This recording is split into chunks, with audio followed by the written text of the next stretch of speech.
बन जा मेरी रानी, आजा दिल में वो लड़की दीवानी।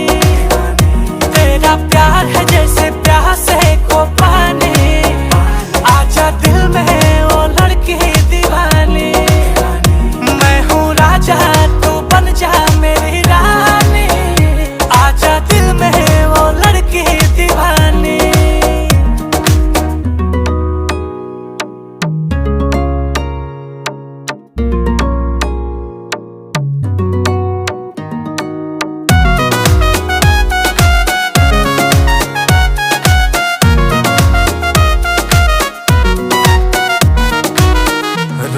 सुहाना तेरा दीवाना, मैं इतना ही काम करूं।